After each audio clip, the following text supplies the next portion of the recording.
مولاي صل وسلم دائما ابدا۔ پانچواں سپارہ سورۃ النساء آیت نمبر 101 سے آج کے سبق کا آغاز ہو رہا ہے۔ اعوذ باللہ من الشیطان الرجیم، بسم اللہ الرحمن الرحیم۔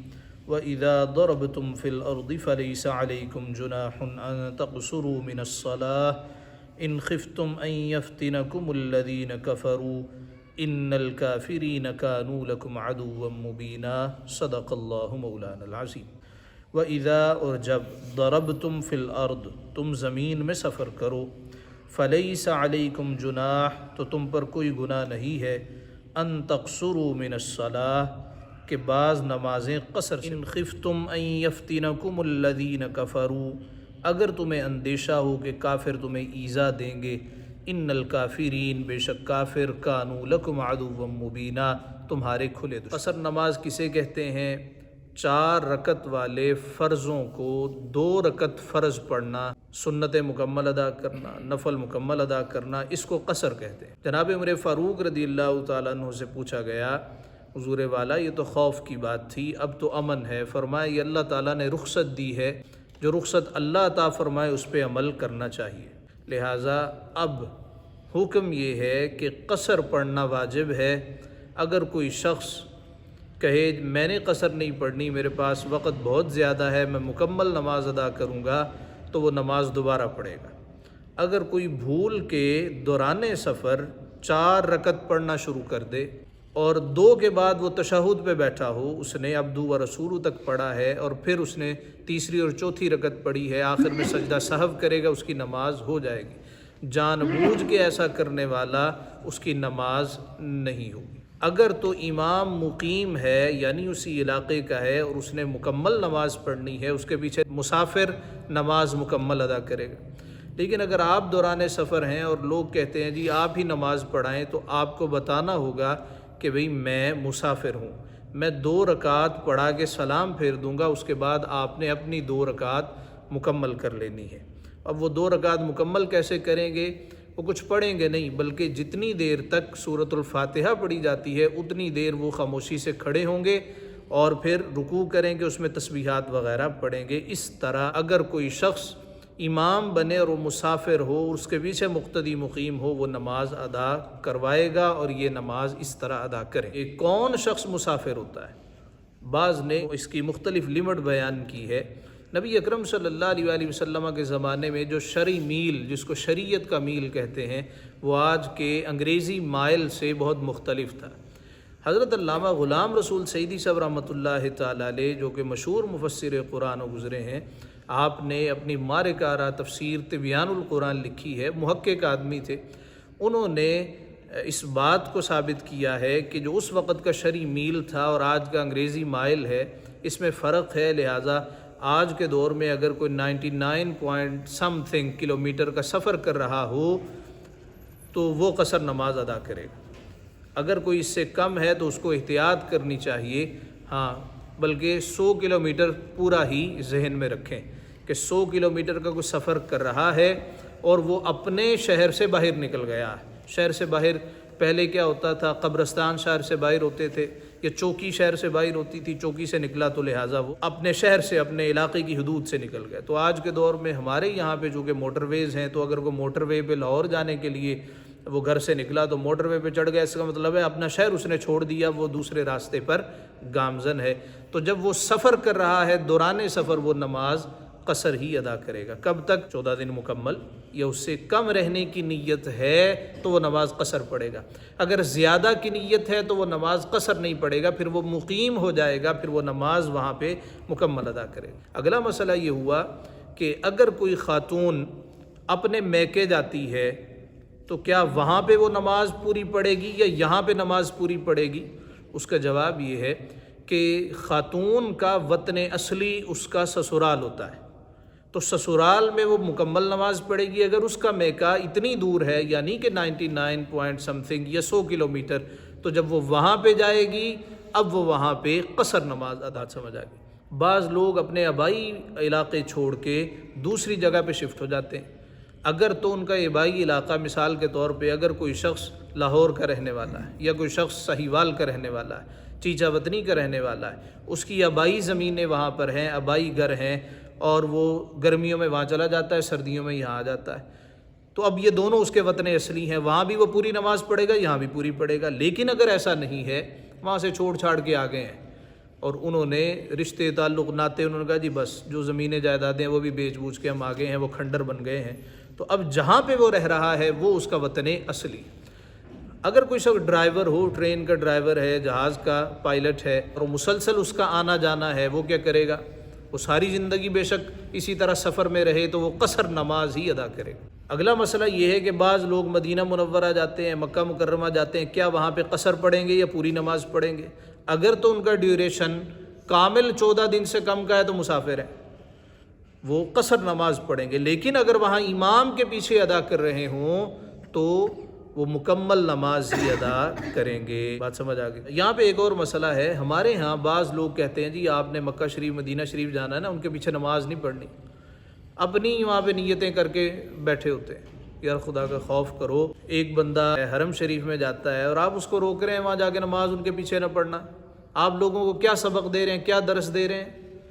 کافر ہیں پوری دنیا میں، آپ ہی اکیلے مسلمان ہیں اور سارے ہی باقی کافر ہیں، ساری بد عقیدہ ہیں، ساری بد مذہب ہے، تمہارا ہی عقیدہ ٹھیک ہے، تمہارا ہی مذہب ٹھیک ہے۔ خوف خدا نہیں ہے، لوگوں کو متنفر کرنا ہے کہ بھئی ان کے، ہمیں پتہ ہے ان کے عقیدے کیا ہیں، انہوں نے پمفلٹ تقسیم کیے ہیں، نحن من اہل سنہ والجماعہ، ہم اہل سنت لوگ ہیں، امام احمد بن حنبل کو فالو کرنے والے، تو ہم کہتے ہیں نہیں بھی یہ گستاخ لوگ ہیں، یہ ایسے نعوذ باللہ یہ ویسے لوگ ہیں۔ ان کی گستاخی کسی نے سنی ہے کبھی؟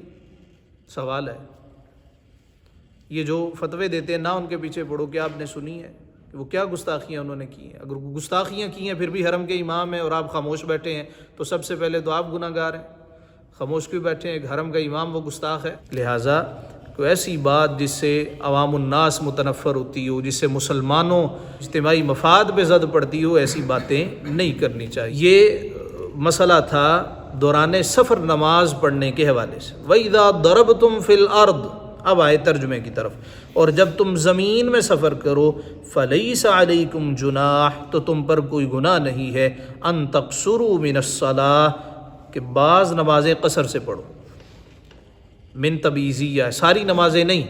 فجر میں کیا قصر ہوگی؟ کوئی قصر نہیں ہے، ظہر میں 2 پڑھی جائیں گی، عصر میں 2 پڑھی جائیں گی، مغرب میں کیا قصر ہے؟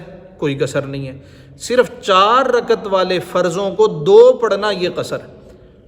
بعض لوگ پھر یہ بھی سوال کرتے ہیں کہ کیا سنتوں میں بھی قصر ہے؟ سنتوں میں کوئی قصر نہیں، کیا سنتیں پڑھیں گے یا چھوڑ دیں گے؟ اس کا جواب یہ ہے اگر وقت ہو، امن ہو تو سنتیں ادا کی جائیں گی، وقت نہیں ہے، امن نہیں ہے تو سنتیں چھوڑ دی جائیں گی۔ دیکھو جب فرضوں میں قصر ہے یعنی اس میں تخفیف ہے، سفر کی وجہ سے ہے نا۔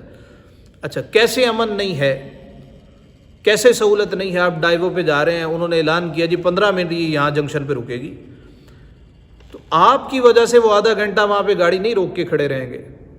اب اگلی صورت یہ ہے کہ آپ سوشل میڈیا پہ مہم شروع کروا دیں، جی فلاں بس والے وہ دیکھیں جی گاڑی یہاں پہ نہیں روک رہے۔ اب ان کو معلوم ہے بھی ڈاکہ زنی ہو رہی ہے، حالات ٹھیک نہیں ہے، تو انہوں نے اپنے حساب سے ایک قانون بنایا ہے اور آپ سوشل میڈیا پہ ان کو رگیتے چلے جا رہے ہیں۔ انہوں نے کہا جی 10 منٹ کا وقفہ ہے تو 10 منٹ میں آپ نماز ادا کر لیں۔ اگر کوئی شخص مسافر ہو، جہاز پہ سفر کر رہا ہے تو جہاز 10 منٹ بھی وقت نہیں دیتے، تو جہاز میں ہی نماز ادا کر لیں۔ سیٹ پہ آپ بیٹھے ہوئے ہیں اور قبلہ کی طرف آپ منہ کریں، آپ نماز ادا کر لیں، دل مطمئن نہ ہو تو بعد میں اس کا اعادہ کر لیا جائے۔ ان خفتم ان یفتنکم الذین کفروا، اگر تمہیں اندیشہ ہو کہ کافر تمہیں ایذا دیں گے۔ دوران سفر اللہ تعالیٰ نے بہت سی سہولیات عطا فرمائی۔ روزہ رکھ سکتے ہیں، روزہ رکھ سکتے ہیں، فرمایا اگر کوئی مسافر ہے وہ روزہ چھوڑنا چاہے تو روزہ چھوڑ بھی سکتا ہے، بعد میں اس کو پورا کر لیں۔ اسی طرح ہم نے پچھلے اسباق میں ایک مسئلہ ذکر کیا تھا کہ جرابوں پر مسح کرنے کے حوالے سے اہل حدیث حضرات یہ فتویٰ دیتے ہیں کہ عام کوئی بھی جراب ہو اس پہ مسح کیا جا سکتا ہے، جبکہ احناف اہل سنت و جماعت چاروں ائمہ وہ کہتے ہیں عام جرابوں پر مسح نہیں کیا جا سکتا، بلکہ خاص جرابیں ہیں جنہیں کہ موزے کہتے ہیں آج کے دور میں، یعنی وہ جو چمڑے کے بنے۔ اچھا اس میں 3 شرطیں ہونی چاہیے، اگر وہ جراب میں پائی جائے تو اس پہ بھی مسح ہو سکتا ہے۔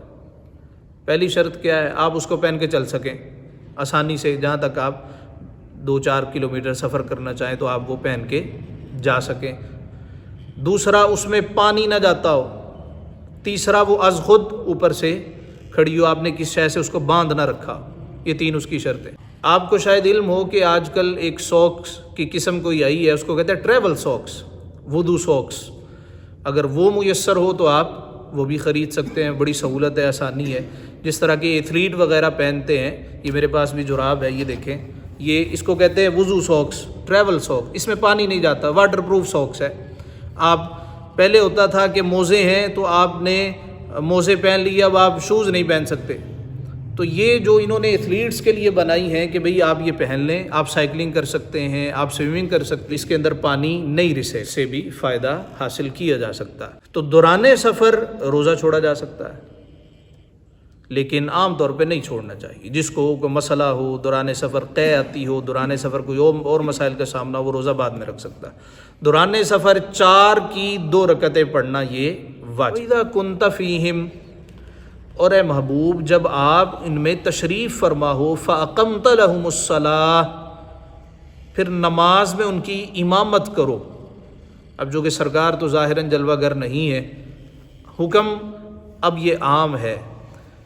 جنگ ہو رہی ہے، سپاہ ہے، فوج کا سپہ سالار، اس کو حکم ہے، پھر نماز میں ان کی امامت کرو۔ فَلْتَقُمْ طَائِفَةٌ مِّنْهُمْ مَعَكَ، تو چاہیے کہ ان میں ایک جماعت تمہارے ساتھ ہو۔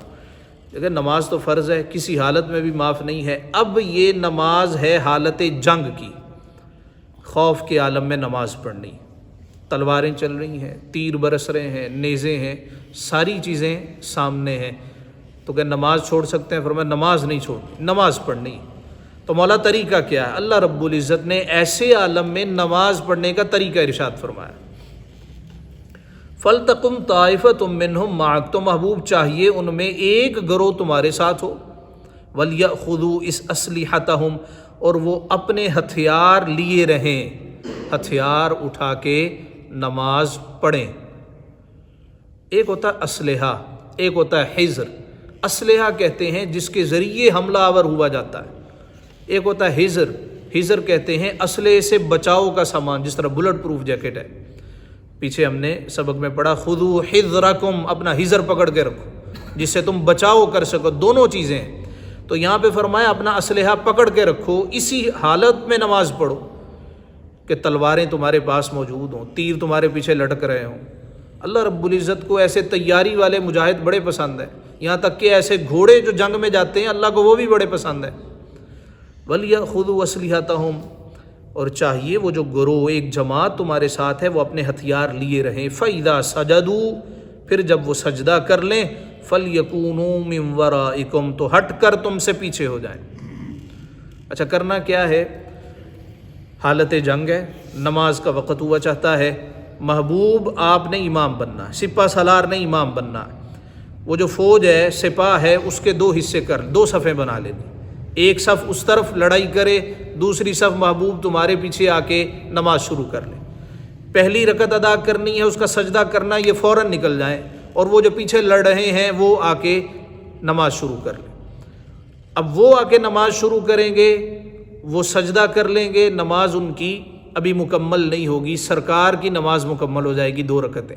اب وہ جو پیچھے والے ہیں وہ بعد میں آئیں گے، جنہوں نے 1 رکعت پڑھی ہے دوسری رکعت پڑھیں گے اور وہ پھر واپس چلے جائیں۔ یہ طریقہ کار ہے ایسے عالم میں نماز ادا کرنے۔ فَإِذَا سَجَدُوا، پھر جب وہ سجدہ کر لیں، فَلْيَكُونُوا مِنْ وَرَائِكُمْ، تو ہٹ کر تم سے پیچھے ہو جائیں۔ وَلْتَأْتِ طَائِفَةٌ أُخْرَىٰ لَمْ يُصَلُّوا فَلْيُصَلُّوا مَعَكَ، اور اب دوسری جماعت آئے جو اس وقت تک نماز میں شریک نہیں تھی، فَلْيُصَلُّوا مَعَكَ، اب وہ تمہارے مقتدی ہوں گے۔ وَلْيَأْخُذُوا حِذْرَهُمْ وَأَسْلِحَتَهُمْ، اور چاہیے کہ اپنی پناہ اور اپنے ہتھیار لیے رہیں۔ تو اس زمانے میں پناہ کیا ہوتی تھی، یعنی حذر کیا ہوتا تھا؟ بلٹ پروف جیکٹس تو نہیں ہوتی تھی اس وقت، وہ خود ہوتے تھے، اس وقت وہ ڈھالیں ہوا کرتی تھی۔ فرمایا یہ بھی آپ نے اپنے پاس رکھنا ہے، اور ہتھیار بھی، اسلحہ بھی آپ نے اپنے پاس رکھنا ہے۔ سیدنا علی المرتضیٰ رضی اللہ تعالیٰ عنہ ایک جنگ میں ایک کافروں کی طرف سے شخص آیا، اس کا نام تھا ابن عبد ود۔ ود ایک بت کا نام ہے، قرآن میں بھی ہے ودا ولا سواع ولا یغوث ویعوق ونسرا۔ وہ آیا، سواری پہ سوار تھا، کہنے لگا اے محمد صلی اللہ علیہ وسلم، میرے مقابلے میں تمہارے پاس کوئی بندہ ہے تو بھیجو۔ آپ نے حضرت سیدنا علی المرتضیٰ رضی اللہ تعالیٰ عنہ کو اشارہ کیا، اس کے سامنے آئے، کہنے لگا تو کون ہے؟ فرمایا میرا نام علی ہے۔ کہنے لگا اچھا تو ابو طالب کا بیٹا ہے؟ کہا ابو طالب کا بیٹا۔ کہا میں ان کو جانتا ہوں، میں تیرے باپ کو بھی جانتا ہوں، تیرے فلاں فلاں رشتہ دار کو بھی جانتا ہوں، تیرے ساتھ میری لڑائی بنتی نہیں ہے۔ آپ نے فرمایا تو جانے کس کس کو جانتا ہے؟ میں تو فقط محمد مصطفیٰ کو جانتا ہوں۔ کہ 13 رجب بعض کتابوں میں آیا ہے کہ سیدنا علی المرتضیٰ کا یوم ولادت بھی ہے۔ کسی اہل سنت کی کتاب میں صراحت اور وضاحت کے ساتھ نہیں ہے، کوئی اتھینٹسٹی نہیں ہے، لیکن مولا علی کے پیدا ہونے کی کس مومن کو خوشی نہیں ہے؟ ہر ایمان والا اظہار خوشی کرتا ہے، وہ 13 رجب ہو، وہ 28 رجب ہو۔ سیدنا علی المرتضیٰ رضی اللہ تعالیٰ عنہ جینون بہادر تھے، نبی اکرم صلی اللہ علیہ وآلہ وسلم کے داماد تھے، ساری زندگی سرکار کے ساتھ انہوں نے گزاری۔ جب نبی پاک صلی اللہ علیہ وآلہ وسلم نے سب سے پہلے اعلان نبوت فرمایا اور اپنے قریبی رشتہ داروں کو دعوت دی تو مولا علی سب سے پہلے بولے یا رسول اللہ صلی اللہ علیہ وسلم، میری عمر اگرچہ کم ہے، میری ٹانگوں میں ابھی اتنی سکت نہیں ہے، لیکن میں گواہی دیتا ہوں کہ آپ اللہ کے رسول ہیں، اور میں جب تک اس جان میں جان ہے آپ کا ساتھ دیتا رہوں۔ ساری زندگی حضور کے ساتھ رہے۔ نبی پاک صلی اللہ علیہ وآلہ وسلم نے اپنی سب سے پیاری صاحبزادی سیدہ خاتون جنت رضی اللہ تعالیٰ عنہ کا نکاح کیا تو وہ بھی حضرت علی المرتضیٰ سے کیا۔ اب سیدنا علی المرتضیٰ کے حوالے سے آج کل ایک پمفلٹ چلتا ہے جشن مولود کعبہ۔ اس کا مطلب یہ ہے کہ کعبہ میں ولادت ہوئی حضرت علی کی۔ 2 شخصیات مشہور ہیں جن کی ولادت کعبہ میں ہوئی، ایک ہے حکیم بن حزام اور ایک ہے سیدنا علی المرتضیٰ رضی اللہ تعالیٰ۔ تو کیا کعبہ شریف میں ولادت ہونا یہ عظمت کی علامت ہے؟ کعبہ ایک عبادت کا گھر ہے، کوئی میٹرنٹی ہوم نہیں ہے۔ وہ تو اتفاقاً کتابوں میں مذکور ہے کہ سیدنا علی المرتضیٰ کی ولادت ہونے لگی تو آپ کی والدہ یعنی حضرت فاطمہ آپ اس کے قریب سے گزر رہی تھی، تو اور کوئی جگہ نظر نہیں آئی، تو کعبہ شریف نظر آیا تو وہاں پہ آپ کی ولادت ہو گئی۔ ادروائز وہاں پہ ولادتیں بچوں کی نہیں ہوا کرتی تھی۔ ہمارے یہاں پاکستان کے ایک بلند آہنگ خطیب ہیں اور وہ بعض اوقات اہل تشیع کو خوش کرنے کی خاطر پھلجھڑیاں چھوڑتے رہتے ہیں۔ ایک مرتبہ وہ بیان کر رہے تھے کہ شاید اللہ کو منظور یہ تھا کہ محبوب پیارے لڑکا جو ہے وہ میرے گھر کا ہو اور لڑکی تیرے گھر کی ہو، یعنی حضرت علی کی ولادت کعبہ میں ہوئی اور سیدہ فاطمہ الزہرا آپ کی صاحبزادی ہیں۔ انا للہ و انا الیہ راجعون۔ شرم نبی، خوف خدا، یہ بھی نہیں وہ بھی نہیں۔ وہ کدھر گئی تمہاری توحید؟ کدھر گئی اللہ الصمد لم یلد ولم یولد؟ یہ کیسے جملے؟ کیا مولا علی کی شان یہ ہے کہ آپ اس طرح کے جملے ارشاد فرمانا شروع کر دیں کہ اے محبوب لڑکا میرے گھر کا ہو، لڑکی تمہارے گھر کی ہو؟ اشاروں کے نام میں کیا آپ سمجھانا چاہ رہے ہیں، کیا سلجھانا چاہ رہے ہیں؟ بلکہ آپ تو الجھاتے چلے جا رہے ہیں۔ اتنا علی المرتضیٰ کی ویسے بڑی فضیلت ہے، اس طرح کی منہ شگافیاں کرنا، اس طرح کی پھلجھڑیاں چھوڑنا۔ حضرت علی سے ورا شخصیت۔ ہم حضرت علی کو علیہ السلام نہیں کہتے، ہم حضرت علی کو رضی اللہ عنہ کہتے ہیں۔ کیوں علیہ السلام تو ہر مسلمان کو کہا جاتا ہے، السلام علیکم، آپ پہ سلامتی ہو، لیکن جو بڑے لوگ ہیں صحابہ ہیں ان کو کیا کہا جاتا ہے؟ رضی اللہ عنہم ورضوا عنہ۔ یہ بڑا ٹائٹل ہے، تو بڑے ٹائٹل کے ہوتے چھوٹا ٹائٹل ہم اختیار نہیں کرتے۔ تو حضرت علی المرتضیٰ نے کہا تو جانے کس کس کو جانتا ہے؟ میں تو فقط کملی والے کو جانتا ہوں کہ انہیں جانا انہیں مانا، نہ رکھا غیر سے کام، للہ الحمد میں دنیا سے مسلمان گئے۔ کہنے لگا اچھا تو میرے ساتھ لڑائی کرے گا؟ آپ نے فرمایا میں کچھ چیزیں تیرے سامنے پیش کرتا ہوں، مسلمان ہو جا، کلمہ پڑھ لے، امن میں آ جا۔ کہنے لگا یہ تو ناممکن ہے۔ آپ نے فرمایا کہ پھر فدیہ دے، جزیہ دینا شروع کر دے، اسلامی مملکت میں تو رہنے لگے گا اور تجھے کوئی مسئلہ نہیں ہوگا۔ کہنے لگا میرے جیسے بہادر کے لیے یہ مستحیل ہے، یہ بھی ناممکن ہے۔ فرمایا پھر تلوار نکال۔ کہنے لگا روئے زمین پہ تو پہلا بندہ ہے جس نے ابن عبد ود کو اس طرح للکارا۔ اتنا وہ بھاری بھرکم پہلوان تھا کہ اپنے سر کے اوپر، خود کے اوپر اس نے ایک پتھر لگایا ہوا تھا، جس طرح کے بہادر بعض اوقات مور کے پنکھ لگا دیتے، اس نے پتھر لگایا تھا، اس کا وزن 40 کلو تھا۔ من وزن کا وہ پتھر اس نے کلغی کے طور پہ سجایا تھا، اب اس نے لوہے کا خود پہنا ہے، لوہے کا لباس پہنا ہے، صرف اس کی آنکھیں نظر آ رہی۔ مولا علی کے پاس ایک تلوار ہے، ایک ڈھال ہے، لیکن تلوار معمولی نہیں ہے، یہ ذوالفقار ہے۔ وہ مشہور ہے نا، لا فتح الا علی لا سیف الا ذوالفقار، کہ تلوار ہے تو ذوالفقار ہے، جوان ہے تو علی ہے۔ اب اس نے جب وار کیا نا، سیدنا علی المرتضیٰ رضی اللہ تعالی عنہ نے ایک ڈھال آگے، جب ڈھال آگے کی تو ڈھال ٹوٹ گئی، اور آپ نے دستار پہنی تھی، وہ دستار مبارک چر گئی، اور وار اتنا خطرناک تھا کہ آپ کی پیشانی پہ اس کا اثر آخر تک چمکتا رہا۔ آپ نے کہا میری باری ہے، سارا تو ڈھکا ہوا ہے، لیکن جب آپ نے نعرہ مستانہ بلند کیا، نعرہ تکبیر بلند کیا، تلوار سے وار کیا، ایک موڈے پہ تلوار ماری، اور وہ تلوار اتنی زوردار تھی ذوالفقار حیدری کہ اس نے اس لوہے کی چادر کو کاٹ کے رکھ دیا۔ کندھے کی ہڈی کتنی مضبوط ہوتی ہے، ہڈی کو چیر دیا، ایک طرف سے تلوار ماری، دوسری طرف سے نکل گئی، سارا لباس اس کا اتر گیا اور وہ زمین پہ آ گرا۔ مسلمانوں نے پھر نعرہ تکبیر بلند کیا۔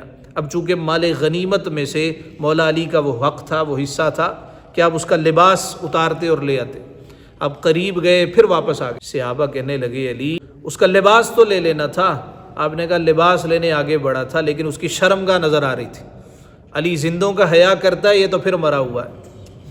یہ مصطفیٰ کے تربیت یافتہ صحابہ، نبی اکرم صلی اللہ علیہ وآلہ وسلم کا آسمان کا چمکتا ہوا ستارہ۔ عزت کو بہادر بڑے پسند ہیں، فرمایا وَلْيَأْخُذُوا حِذْرَهُمْ وَأَسْلِحَتَهُمْ، اور چاہیے کہ اپنے حذر اور اپنے اسلحے، اپنے ہتھیار لیے رہیں۔ وَدَّ الَّذِينَ كَفَرُوا لَوْ تَغْفُلُونَ عَنْ أَسْلِحَتِكُمْ وَأَمْتِعَتِكُمْ فَيَمِيلُونَ عَلَيْكُمْ مَيْلَةً وَاحِدَةً، کافروں کی تمنا ہے کہ کہیں تم اپنے ہتھیاروں اور اپنے اسباب سے غافل ہو جاؤ تو ایک دفعہ ہی تم پر جھک پڑیں۔ وہ کہتے ہیں ذرا سا یہ چوک جائیں تو ہم حملہ کریں۔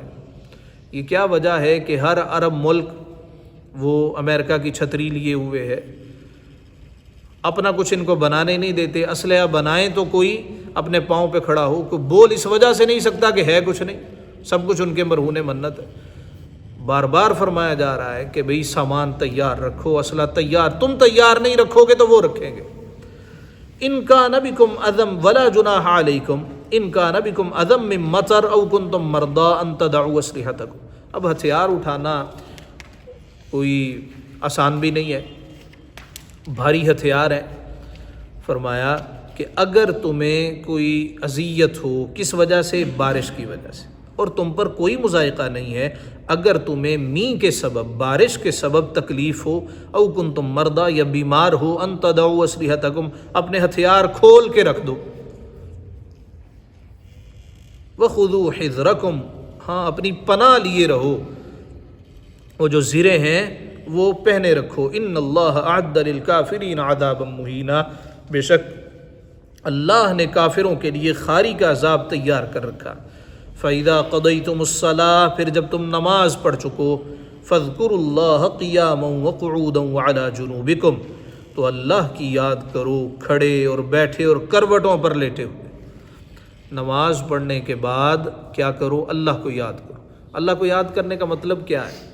اللہ اللہ اللہ، یہ بھی اللہ کو یاد کرنا، لیکن حقیقت صرف یہی نہیں ہے۔ بعض احباب آتے ہیں، وہ کہتے ہیں سانو یاد رکھنا، کیا مطلب ہے کہ ہر وقت میرا نام لیتے رہنا؟ مطلب یہ ہے اپنی توجہ ہماری طرف کرنا، متوجہ رہنا، جب کبھی کوئی ایسا معاملہ ہو تو ہمیں یاد رکھنا، یعنی ہماری طرف متوجہ ہونا۔ اللہ فرماتا ہے نماز پڑھ لیا، پھر میری طرف متوجہ ہو جا۔ فَاذْكُرُوا اللَّهَ قِيَامًا وَقُعُودًا وَعَلَى جُنُوبِكُمْ، تو اللہ کو یاد کرو کھڑے ہو کر، بیٹھے ہوئے اور کروٹوں پر لیٹے ہوئے۔ لیٹ کے بھی اللہ کو یاد کیا جا سکتا ہے، درود شریف بھی پڑھا جا سکتا ہے، بیٹھ کے بھی اللہ کو یاد کیا جا سکتا ہے، درود پاک بھی پڑھا جا سکتا ہے، اٹھتے ہوئے، چلتے پھرتے، ہر حالت میں درود پاک بھی پڑھا جا سکتا ہے، اللہ کا نام بھی لیا جا سکتا ہے۔ فَإِذَا اطْمَأْنَنْتُمْ فَأَقِيمُوا الصَّلَاةَ، پھر جب مطمئن ہو جاؤ تو حسب دستور نماز قائم کرو۔ إِنَّ الصَّلَاةَ كَانَتْ عَلَى الْمُؤْمِنِينَ كِتَابًا مَوْقُوتًا، بے شک نماز مسلمانوں پر وقت مقررہ پر فرض ہے، بے شک نماز مومنوں پر فرض ہے، موقوتہ، وقت مقررہ پر۔ حضرت جبریل امین نبی اکرم صلی اللہ علیہ وآلہ وسلم کی خدمت اقدس میں حاضر ہوئے۔ ایک دن انہوں نے حضور کو فجر پڑھائی، ظہر پڑھائی، عصر، مغرب، عشاء پڑھائی اول وقت میں۔ دوسرے دن پھر حضرت جبریل آئے، انہوں نے سرکار کو نماز پڑھائی، فجر پڑھائی، ظہر پڑھائی، عصر پڑھائی، لیکن آخر وقت میں۔ مثال کے طور پہ فجر کا وقت شروع ہوتا ہے 5:25 پہ، تو 5:30 بجے انہوں نے نماز پڑھا دی، اور فجر کا وقت ختم ہوتا ہے 6:00 پر۔ دوسرے دن وہ آئے تو آدھا گھنٹہ لیٹ انہوں نے نماز پڑھا دی۔ ظہر کا وقت شروع ہوتا ہے 12:30 بجے، اور رہتا کب تک ہے؟ جب تک عصر کا وقت شروع نہیں ہو جاتا۔ دوسرے دن انہوں نے ظہر کی نماز پڑھائی عصر سے کچھ دیر قبل، اسی طرح عصر کی، اسی طرح مغرب کی، اسی طرح عشاء کی۔ اور حضور علیہ الصلوۃ والسلام سے جناب جبریل کہنے لگے، یا رسول اللہ صلی اللہ علیہ وسلم، یہ میں نے دونوں دن نمازیں پڑھا دی ہیں، یہ بھی فجر کا وقت ہے اور یہ بھی فجر کا وقت، یہاں سے لے کر یہاں تک کا وقت یہ فجر کا ہے، اگر اس دوران کوئی نماز پڑھ لے گا تو فجر کی ہو جائے گی۔ یہاں سے لے کر یہاں تک ظہر کا وقت ہے، اگر کوئی نماز پڑھ لے گا تو ہو جائے گی۔ یہاں سے یہاں تک عصر کا وقت ہے، کوئی نماز پڑھ لے گا تو اس کی نماز ہو جائے گی۔ تو اس کا مطلب یہ ہے کہ نمازوں کے اوقات میں وسعت ہے۔ تو جناب جبریل امین نے سرکار کو امام بن کر نماز پڑھائی۔ ہمارے یہاں پہ کچھ جہال آج کل ہمیں سننے کو مل رہے ہیں، اور وہ منقبت پڑھتے ہیں حضرت سیدہ فاطمہ الزہرا کی، جبریل کمی زہرا دا، انا للہ و انا الیہ راجعون۔ حضرت جبریل فرشتوں میں سے اعلیٰ مقام ہے ان کا، فرشتوں میں سے رسول فرشتے ہیں، سب سے بڑھ کر فرشتوں میں رتبہ جناب جبریل کا ہے، تم کہہ رہے ہو یہ کمی ہے۔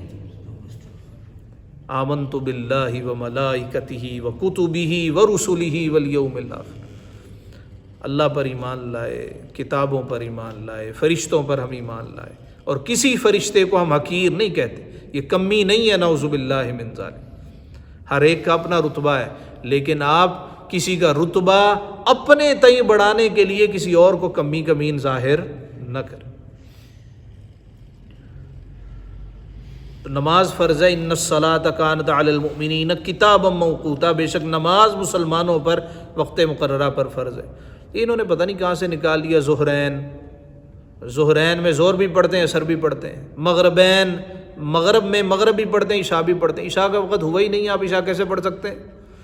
ظہرین عصر کا وقت ہوا نہیں، آپ عصر کیسے پڑھ سکتے ہیں؟ نماز فرض ہے اپنے وقت پر۔ نماز وہ عبادت ہے جو وقت پر ہی ادا کی جائے گی۔ ہاں، زکوٰۃ ایسی عبادت ہے جو وقت سے پہلے بھی ادا ہو سکتی ہے، حج وہ عبادت ہے جو وقت پر ادا ہوگی، روزہ وہ عبادت ہے جو رمضان میں ہی ادا ہوگی، وقت پر ادا ہوگی، سوائے زکوٰۃ کے۔ زکوٰۃ وقت سے پہلے بھی ادا ہو سکتی ہے، تو نماز کا وقت شروع ہوگا تو ہی نماز ہوگی۔ وَلَا تَهِنُوا فِي ابْتِغَاءِ الْقَوْمِ، اور کافروں کی تلاش میں سستی نہ کرو۔ ان تکونوا تعلمون فإنهم يعلمون كما تعلمون، اگر تمہیں دکھ پہنچتا ہے تو انہیں بھی دکھ پہنچتا ہے جیسا کہ تمہیں پہنچتا ہے۔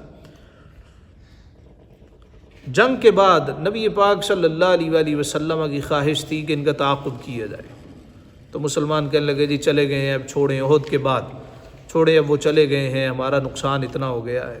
تو اللہ رب العزت نے فرمایا وَلَا تَهِنُوا فِي ابْتِغَاءِ الْقَوْمِ، اور کافروں کی تلاش میں سستی نہ کرو۔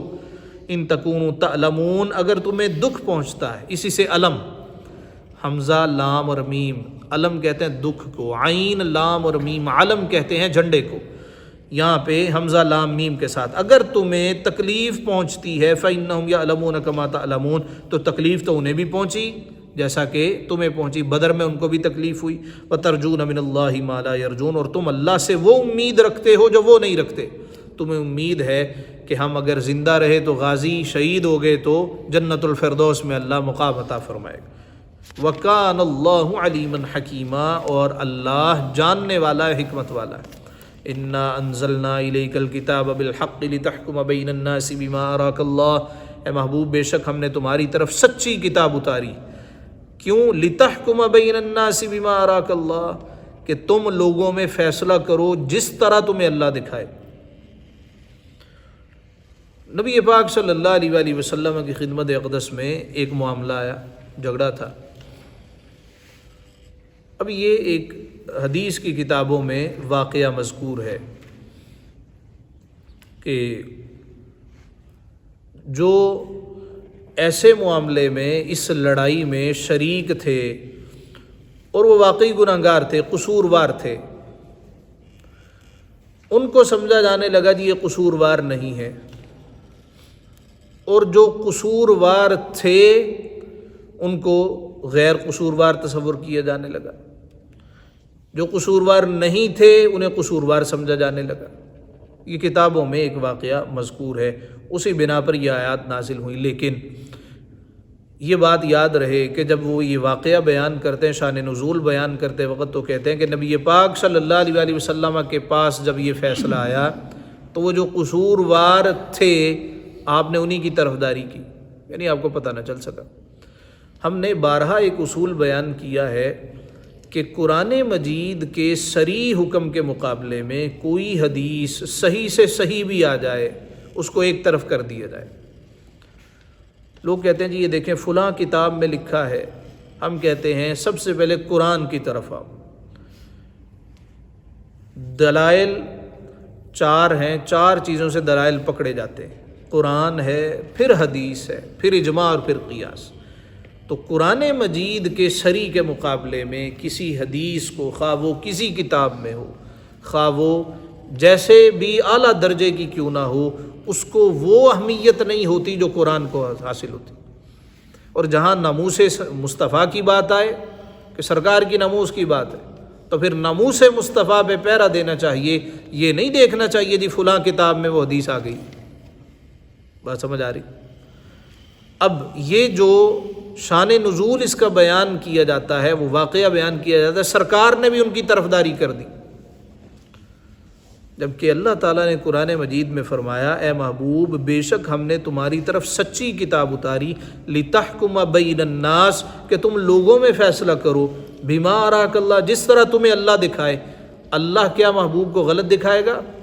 اللہ دکھائے گا کہ بھئی یہ قصوروار ہیں، یہ قصوروار نہیں ہے، سیدھی سی بات ہے۔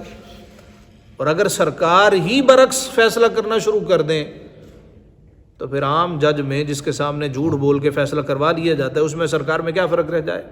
وَلَا تَكُن لِّلْخَائِنِينَ خَصِيمًا اور دغا والوں کی طرف سے نہ جھگڑو، یہ دغا باز ہیں، یہ جھوٹے لوگ ہیں، آپ ان کی طرف سے نہ جھگڑیں۔ وَاسْتَغْفِرِ اللَّهَ اور اللہ سے معافی چاہو۔ اب بعض اوقات صیغہ ہوتا ہے خطاب کا، حاضر کا، لیکن اس کے مخاطب حضور کی امت ہوتی۔ وَاسْتَغْفِرِ اللَّهَ اور اللہ سے معافی چاہو۔ ابھی کہتے ہیں استغفار کرو تو ہم کہتے ہیں استغفر اللہ استغفر اللہ استغفر اللہ، ایسے ہی نماز کے بعد استغفر اللہ استغفر اللہ۔ کی مطلب ہے جی کی کر رہے ہو؟ تیز تیز زبان ہلا رہے ہو، سبحان اللہ سبحان اللہ سبحان اللہ سبحان اللہ سی کر کے نکل جاتے ہیں۔ اب کیا پڑھ رہے ہیں حضور والا؟ استغفار یہ تو نہیں ہے کہ آپ 700 دفعہ 700 دفعہ استغفار کر لیں، آپ کو اس کا مطلب ہی معلوم نہیں ہے۔ جب بھی استغفار کا کہا جائے، استغفار کا مطلب ہے کہ جو میں نے کیا ہے مجھے اس پہ ندامت ہے، میں اس وجہ سے استغفار کر رہا ہوں کہ مجھ سے گناہ سرزد ہوئے ہیں اور میں اس پہ تہ دل سے نادم ہوں اور آئندہ اس کو نہ کرنے کا عہد کرتا ہوں، یہ استغفار ہے۔ ہم نے اس کو ایسے ہی گنتی پوری کرنے کے لیے ہم تیز صرف سین کی آواز آتی ہے، جس طرح بعض حفاظ کرام تراویح پڑھا رہے ہوتے ہیں، ان کو منزل نہیں آتی تو تیز یا لمن کال تالمن یا لمن تالمن اللہ اکبر یا لمن تالمن اللہ اکبر۔ وہ کیا پڑھے ہو؟ کچھ آن لائن اسٹوڈنٹس ہیں جو کہ ہمارے ساتھ ہی شریک ہیں، کل ایک نے ایک سوال لکھ کے بھیجا، کہنے لگا یہ جو آپ نے کہا ہے کہ آپ جب آپ نشے میں ہو تو نماز کے قریب نہ ہو، حتیٰ تعلموا ما تقولون یہاں تک کہ تمہیں وہ معلوم نہ ہو جو تم کہہ رہے ہو، نہ جان لو تم کیا کہہ رہے ہو اس وقت تم نماز کے قریب نہ ہو۔ اس کا مطلب ہے کہ بندہ جو نماز پڑھ رہا ہے اس کو معلوم ہے کہ میں کیا پڑھ رہا ہوں، الحمدللہ رب العالمین، اس کو ترجمہ آتا ہے۔ اس نے کوئی سورت شروع کی ہے، اس کو معلوم ہے کہ میں اللہ سے کیا عرض کر رہا ہوں، معلوم ہی نہیں ہے تو کیا کہہ رہا ہے؟ قرآن میں کیا کہ حتیٰ تعلموا ما تقولون، اس وقت تک نماز کے قریب نہ آؤ جب تک تمہیں یہ پتہ نہ چل جائے میں کیا کہہ رہا ہوں۔ بات تو 16 آنے درست ہے۔ اگر کوئی آدمی اس کو 30 سال 40 سال ہو گئے نماز پڑھتے ہوئے اور آج تک اس نے دعائے قنوت کا ترجمہ ہی یاد نہیں کیا، دعائے قنوت پڑھتا جا رہا ہے، دعائے قنوت پڑھتا جا رہا ہے، اس میں کہتا کیا ہے، نخلع ونترک من یفجرک، مولا میں نے ہر اس بدبخت سے خلا کر لیا، علیحدہ ہو گیا، چھوڑ دیا جو تیرا فاجر ہے، جو تیرا گناہ گار ہے۔ ہر نماز میں یہ پڑھتا ہے، لیکن جب یہ الیکشنوں کی باری آتی ہے تو ایسے لوگوں کے ساتھ ہی وہ پھر تصویریں کھنچواتا ہے، پھر وہ لوگوں کو شیئر کرتا ہے، اور ایسے لوگ سب کو پتہ ہے یہ فاجر ہے، سب کو پتہ ہے یہ قبضہ گروپ ہے، سب کو پتہ ہے بھتہ مافیا ہے۔ یعنی اس کا گناہ کو چھپا ہوا نہیں ہے کہ جس پہ ٹھیک ہے سارے پردے ڈال دیں، کھلے عام وہ گناہ کرتا ہے، اس کے سامنے ہم سارے کے سارے جاتے ہیں، سیلفیاں بناتے ہیں، پوسٹیں کرتے ہیں، تاکہ لوگ سمجھے بڑے تعلقات ہیں ان کے، کوئی M N A M P A چودھری لوگوں کے ساتھ۔ تو جب بھی نماز پڑھی جائے، جب بھی دعائے قنوت پڑھی جائے، جو تسبیحات پڑھی جائیں، معلوم ہو کہ اس کا مطلب کیا ہے۔ واستغفر اللہ، اور اللہ سے معافی چاہو، ان اللہ غفور الرحیم، بے شک اللہ بخشنے والا مہربان ہے۔ ولا تجادل عن الذین یختانون انفسہم، اور ان کی طرف سے نہ جھگڑو جو اپنی جانوں کو خیانت میں ڈالتے ہیں۔ ان اللہ لا یحب من کان خوانا اثیما، بے شک اللہ نہیں چاہتا کسی بڑے دغاباز اور گناہ گار کو۔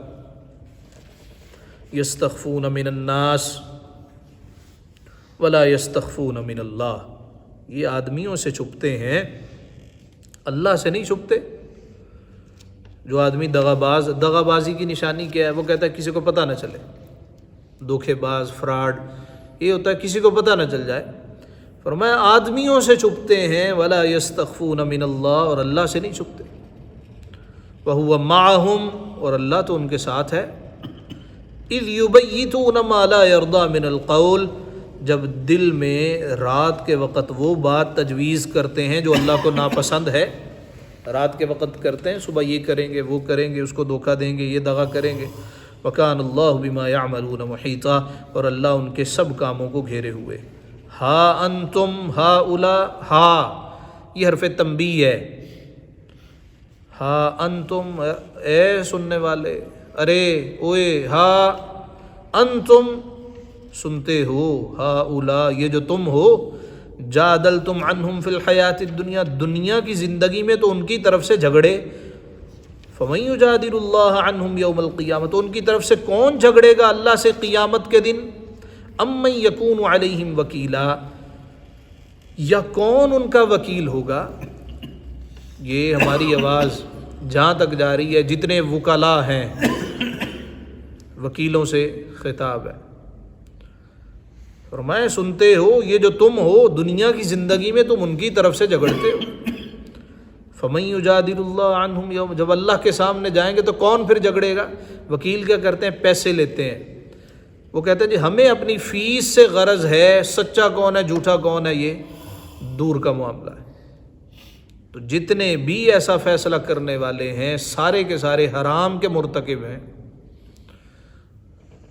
اچھا پھر کیا کریں؟ جی مجرم آ گیا ہے تو جو ایک قانونی شرعی طریقہ ہے، معافی کی درخواست ڈالیں، بھی غلطی ہو گئی ہے جج صاحب معاف کریں، یہ غلطی ہو گئی ہے، یہ شک کہتی ہے، اس سے خطا ہوئی ہے، یا وارثین کے پاس جائیں جی خطا ہوئی ہے اس کو معافی دی جائے۔ یہ کہنا جی اس نے کیا ہی کچھ نہیں ہے اور سارا مدعا اس بے قصور پہ ڈال دینا، اللہ کہتا ہے آج تو تم ایسا کر رہے ہو، فمن یجادل اللہ عنہم یوم القیامہ، تو ان کی طرف سے کون جھگڑے گا اللہ سے قیامت کے دن؟ امن یکون علیہم وکیلا، یہ کون ان کا وکیل ہوگا؟ ومن یعمل سوءا او یظلم نفسہ، اور جو کوئی برائی اپنی جان پر ظلم کرے، ثم یستغفر اللہ، پھر اللہ سے بخشش چاہے، یجد اللہ غفور الرحیمہ، تو اللہ کو بخشنے والا مہربان پائے گا۔ ومن یکسب اثما فانما یکسبہ علی نفسہ، اور جو گناہ کمائے تو اس کی کمائی اسی کی جان پر پڑے، وکان اللہ علیما حکیما، اور اللہ علم والا ہے، حکمت والا ہے۔ ومن یکسب خطیہ، اور جو کوئی خطا او اثما یا گناہ کمائے، ثم یرمی بہ بریئا، پھر اسے کسی بے گناہ پر تھوپ دے، فقد احتمل بہتانا و اثما مبینا، اس نے ضرور بہتان کیا اور کھلا گناہ اٹھایا۔ ولولا فضل اللہ علیک ورحمتہ، اور اے محبوب اگر اللہ کا فضل و رحمت آپ پر نہ ہو، لہمت طائفۃ منہم ان یضلوک، تو ان میں کچھ لوگ یہ چاہتے ہیں تمہیں دھوکہ دے دیں۔ اب اس بات کا رد ہے جو کہتے ہیں جی حضور کو پھر پتہ نہ چل سکا، آپ نے انہی کی طرفداری کی۔ اللہ کہتا ہے محبوب ہم نے آپ پر فضل کیا، رحمت کی ہے، اگر یہ نہ ہوتا تو یہ کچھ لوگ چاہتے تھے تمہیں دھوکہ دے دیں اور یہ کامیاب ہو جاتے۔ وما یضلون الا انفسہم، اور وہ اپنے آپ ہی کو بہکا رہے ہیں۔ وما یضرونک من شیء، اور تمہارا کچھ نہیں بگاڑیں گے۔ وانزل اللہ علیک الکتاب والحکمہ، اور اللہ نے آپ پر کتاب اور حکمت اتاری ہے۔ آپ معمولی نہیں ہیں، ساری دنیا کے انسانوں کی عقلیں ایک طرف ہوں، محمد مصطفیٰ کی عقل کا کوئی بھی مقابلہ نہیں کر سکتا۔ آج بھی بڑے ایسے لوگ ہیں جو پہچان جاتے ہیں یہ بندہ کس قبیل کا ہے، یہ بٹرنگ کر رہا ہے یا بات سچی کر رہا ہے۔ بے شمار لوگ ہیں جن کو کہتے ہیں کہ یہ آدمی جہاں دیدہ ہے، اس آدمی کو پتہ چل جاتا ہے یہ اگلا بندہ کیسا ہے۔ رشتے وغیرہ کرنے ہو تو اس سیانے کو لے کے جاتے ہیں، حضور والا آپ نے بات کرنی ہے، آپ نے جج کرنا ہے یہ بندہ کیسا ہے۔ آج کا کوئی اگر بندہ سیان سکتا ہے، جان سکتا ہے، تو محمد مصطفیٰ کو نہیں پتہ چلتا تھا کہ بھئی یہ فیصلہ کروانے آئے ہیں جھوٹے کون ہیں اور سچے کون ہیں۔ فرمایا وَأَنزَلَ اللَّهُ عَلَيْكَ الْكِتَابَ وَالْحِكْمَةَ، اور اللہ نے تم پر کتاب اور حکمت اتاری ہے۔ وَعَلَّمَكَ مَا لَمْ تَكُنْ تَعْلَمْ، اور تمہیں وہ سکھا دیا ہے جو کچھ تم نہیں جانتے تھے۔ یہ جملہ یاد رکھنے والا ہے ایسے لوگوں کے لیے جو سرکار کے علم کے انکاری ہیں۔ اللہ کیا کہتا ہے محبوب ہم نے آپ کو سب کچھ سکھا دیا ہے جو تم نہیں جانتے تھے، اور حضور کچھ بھی نہیں جانتے تھے، جو سکھایا اللہ نے سکھایا، اللہ نے پھر سب کچھ ہی عطا فرما دیا۔ اللہ رب العزت نے محبوب کریم صلی اللہ علیہ وآلہ وسلم کو سب کچھ عطا فرما کے، یعنی علم عطا فرما کے آگے کیا کہا، وَكَانَ فَضْلُ اللَّهِ عَلَيْكَ عَظِيمًا، اور اللہ کا محبوب تم پہ بڑا فضل ہے۔ ایک تو فضل ہو، چھوٹا موٹا کسی پہ فضل ہو وہ ایمان نہیں ہے، اللہ جس کو کہے فضل عظیم ہے۔ کس پہ فضل عظیم ہے؟ حضور پہ۔ اچھا، ہماری اس کالونی میں جتنے گھر ہیں ان گھروں میں چیزیں بھی ہیں، سامان بھی ہے۔ سامان کو اگر نکال دیا جائے تو یہ چھوٹی سی کالونی ہے، اس کے 5-6 بلاکس ہیں، اس کی قیمت کم از کم اربوں میں تو ہوگی، ایک ایک گھر 2-2 کروڑ کا بھی لگا لیں تو اربوں میں قیمت ہوگی۔ اچھا، اب اس کے اندر سامان بھی ہے، سامان کتنے کا ہے وہ بھی کئی ارب کا اضافہ کر لیا جائے، یہ اتنی سی جگہ ہے۔ اچھا، اگر ہمارا شہر ہو تو شہر ہمارا کھربوں میں چلا جائے، اگر 2-4 شہر ملا دیے جائیں تو گنتی ختم ہو جائے۔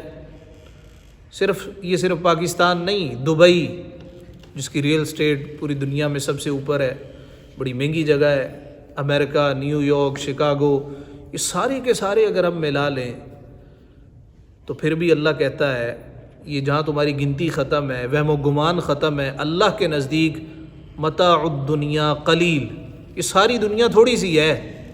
اللہ کہتا ہے تھوڑی سی ہے، یہ ساری دنیا جہاں گنتی ختم ہے، کھربوں کھربوں کھربوں ملٹی پلائی بائی کھربوں لگا لیں، اللہ کہتا ہے تھوڑی سی ہے۔ لیکن وہی اللہ کہہ رہا ہے محبوب ہم نے آپ کو تھوڑا نہیں دیا، ہم نے آپ کو فضل عظیم عطا کر دیا۔ اللہ کا قلیل اتنا ہے تو اللہ کا کثیر کتنا ہوگا۔ فرمایا محبوب پیارے وَعَلَّمَكَ مَا لَمْ تَكُنْ تَعْلَمُ، اور تمہیں سکھا دیا جو کچھ تم نہیں جانتے تھے۔ اور قرآن مجید اللہ تعالیٰ نے محبوب کو سکھایا ہے۔ قرآن میں اللہ کہتا ہے لا رطب ولا یابس الا فی کتاب مبین، کوئی تر شے نہیں ہے، کوئی خشک شے نہیں ہے جس کا ذکر اس میں نہ ہو۔ بعض نے اسے لوح محفوظ بھی مراد لیا ہے، کتاب میں اس کا ذکر ہے۔ اب لوگ کہتے ہیں کہ بھی کیسے ہو سکتا ہے، دنیا کی معلومات تو بے تحاشا ہیں، قرآن مجید میں کہاں سے ذکر آ گیا؟ تو اسی طرح ایک صاحب وہ معترض تھے سرکار کے علم پہ، بھی کیسے ہو سکتا ہے، یہ 550 صفحات کی کتاب ہے، اس میں ہر چیز کا علم کیسے آ سکتا ہے؟ ان سے کہا گیا آپ کا قد کتنا ہے؟ کہتے جی 6 فٹ کا۔ اچھا، تو صرف 6 فٹ کا صرف قد دیا ہے، کچھ اور بھی ہے؟ کہتے ہیں جی بال بھی ہیں، آنکھیں بھی ہیں، پاؤں بھی ہیں، ناخن بھی ہے، ہر چیز موجود ہے، اور کتنا کمپلیکیٹڈ سا نظام ہے، آج تک انسان ہی سمجھ نہیں آیا۔ اچھا یہ جو 6 فٹ کا آپ کا قد ہے یہ پہلے کہاں تھا؟ ایک قطرے میں؟ کہا جو اللہ ایک قطرے میں یہ 6 فٹ اور اس میں ایک جہان نکال سکتا ہے، وہ قرآن مجید کے حروف میں ایک جہان آباد نہیں کر سکتا؟ بلکہ بزرگ تو فرماتے ہیں کہ اگر میری لگام، گھوڑے کی لگام بھی گم ہو جائے، میں رب کے قرآن سے تلاش کر لیتا ہوں۔ یہ مولا علی کے اقوال میں ہے کہ میں تلاش کر لیتا ہوں کہ کہاں پر ہے۔ ایک مرتبہ ابن عربی گھوڑے پہ سوار ہونے لگے تو گر گئے، مریدین آگے بڑھے کہ اٹھائیں، آپ بیٹھے رہے، انہوں نے کہا شاید تکلیف زیادہ ہے، کہ چوٹ گہری لگ گئی ہے۔ آپ نے فرمایا نہیں، ذرا ٹھہر جاؤ۔ ٹھہر گئے، چند ثانیوں کے بعد، چند سیکنڈز کے بعد اٹھ کے پھر گھوڑے پہ سوار ہوئے۔ حضرت جی خیریت؟ آپ بیٹھے رہے۔ فرمایا رب کہتا ہے میں نے قرآن میں ہر شے لکھ دی ہے، میں ڈھونڈ رہا تھا میرے گھوڑے سے گرنے کا ذکر کہاں پر آیا ہے، جب مجھے ملا ہے میں پھر اٹھ کے کھڑا ہوا ہوں۔ اب جس بندے کو معلوم ہی نہ ہو بھی اس میں کیسے جہان آ سکتا ہے۔ ہمارے استاد کہا کرتے تھے کہ ایک مرتبہ شاہ کوٹ میں محفل تھی اور بڑی عوام آئی، بڑا مجمع تھا، بڑی زبردست محفل ہوئی۔ ایک ہفتے کے بعد میزبان میرے پاس آئے اور کہا جی آپ کے لیے تحفہ ہے۔ میں نے کہا جی بسم اللہ۔ تو انہوں نے ایک کیسٹ سی نکال کے، VCR کی وہ جو کیسٹ ہوتی تھی وہ نکال کے دی۔ کہا جی میں دیکھنے لگا، میں نے اس کو اس طرح کیا، کوئی آواز آئے، کہا جی اس میں وہ جو آپ محفل کر کے نا شاہ کوٹ، یہ ساری اس میں ہے۔ میں نے کہا اس میں تو میری تصویر بھی نہیں آ رہی، تم کہہ رہے ہو وہ سارا مجمع۔ انہوں نے کہا جی ایسے نہیں آئے گی، آپ اس طرح کریں ایک ٹی وی منگوائیں۔ کہتے جی ٹی وی کا ارینج کیا گیا۔ VCR اس وقت کرائے پہ ملتے تھے، VCR کا ارینج کروایا، VCR آ گیا۔ کہا جی اس میں کیسٹ ڈالیں، کیسٹ ڈالی تو ٹی وی پر کہتے جی وہ سارا مجمع آیا، وہ لاکھوں کا مجمع وہ بھی ٹی وی پر آیا، میری تقریر بھی آئی، آسمان بھی نظر آیا، اسٹیج بھی نظر آیا، وہ جو کھانا تھا وہ بھی نظر آیا۔ میں بڑا حیران کہ اتنی سی کیسٹ ہے اور اس میں لاکھوں بندے بھی آ رہے ہیں، اس میں میری تقریر بھی ہے، اس میں آسمان بھی ہے، اس میں زمین بھی ہے، یہ کیسے ہو سکتا؟ کہا کہ پھر یقین ہو گیا اگر اتنی سی کیسٹ اس کو ٹی وی پہ چلایا جائے تو لاکھوں لوگ آ سکتے ہیں۔ اگر محمد مصطفیٰ نظر نبوت سے دیکھیں تو اللہ نے پھر آپ کو سارے علوم ہی عطا فرما دیے، آپ کو ہر بندے کی خبر ہے۔ تو وہ کیسٹ تو پرانی ہو گئی، پھر CDیاں آ گئی، پھر وہ DVD آ گئی ہیں، پھر وہ USB آ گئی، اب وہ چپس آ گئی ہیں، چھوٹی چھوٹی چپ آ گئی ہے، اس میں ہر شے موجود ہے، جو مرضی آپ اس میں ڈال لیں۔ اور میں وَعَلَّمَكَ مَا لَمْ تَكُنْ تَعْلَمْ، محبوب پیارے ہم نے آپ کو وہ عطا فرمایا، وہ سکھایا جو آپ نہیں جانتے تھے۔ تو ہمارا بھی عقیدہ ہے سرکار کچھ نہیں جانتے تھے، جب اللہ نے آپ کو بتایا تو آپ کو علم ہوا۔ اللہ کہہ رہا ہے میں نے محبوب تمہیں سب کچھ ہی سکھا دیا، اور جو سکھایا ہے چھوٹا نہیں سکھایا بلکہ فضل عظیم، وَكَانَ فَضْلُ اللَّهِ عَلَيْكَ عَظِيمًا، اور اللہ کا تم پر بڑا فضل۔ لا خیر فی کثیر من نجواہم، یہاں سے انشاءاللہ تعالی کل صدق اللہ مولانا العظیم۔